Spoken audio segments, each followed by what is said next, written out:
নজর রাখি খেলার খবরের দিকে। প্যারিস অলিম্পিক্সে ভারতের প্রথম পদক, 10 মিটার এয়ার পিস্তল শুটিংয়ে ব্রোঞ্জ জয়। শুটিংয়ে ব্রোঞ্জ জয় মনু বাকেরের। প্যারিস অলিম্পিক্সে ব্রোঞ্জ ভারতের।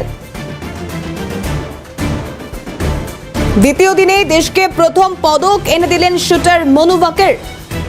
মনু বাকের মহিলাদের 10 মিটার এয়ার পিস্তলে পদক জিতলেন, ব্রোঞ্জ পদক জয়। আর সেক্ষেত্রে তার হাত ধরে প্যারিস অলিম্পিক্সে প্রথম পদক জয়। হিরক আমাদের প্রতিনিধি আমাদের সঙ্গে রয়েছে। হিরক, হরিয়ানার শুটারের কাছ থেকে প্রথম থেকেই এই পদকের আশা ছিল এবং সেই আশার এক প্রকার সন্তুষ্টিকরণ বলা চলে, ঠিক যতটা জয়ের আনন্দ, যতটা জয়ের প্রতিচ্ছবি। হিরক, একদমই দেখো, ভারতের চুলিতে প্যারিস অলিম্পিকে এটাই প্রথম পদক এবং পদক দিয়ে শুরু, ব্রোঞ্জ মেডেল দিয়ে শুরু।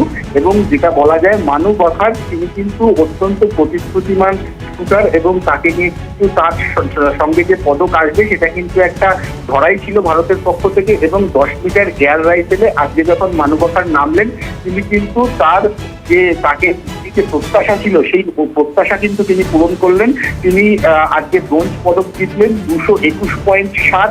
তিনি কিন্তু তার রেঞ্জে 3 নম্বর হয়েছেন, ব্রোঞ্জ পদক জিতেছেন। এবং এই যে 10 মিটার এয়ার রাইফেল, এতে কিন্তু সাউথ কোরিয়ার ওয়াইকে জোর 243.2 এবং সাউথ কোরিয়ারই ওয়াইকে 241.3 মিটার লক্ষ্যভেদ করে কিন্তু প্রথম এবং দ্বিতীয় অর্থাৎ সোনা এবং রূপা পেয়েছেন। এবং তার পিছনেই 221.7 মিটার লক্ষ্যভেদ করেই কিন্তু মানু বাকার ব্রোঞ্জ পদক কিন্তু ভারতের ঝুলিতে নিশ্চিত করেছেন। অর্থাৎ প্যারিস অলিম্পিকে কিন্তু এই যে শুরুটা, সেই শুরুটা কিন্তু আবারও দেখা গেল যে শুটিংয়ে কিন্তু পদক দিয়ে কিন্তু সূচনা হলো ভারতের পক্ষে এবং ব্রোঞ্জ মেডেল।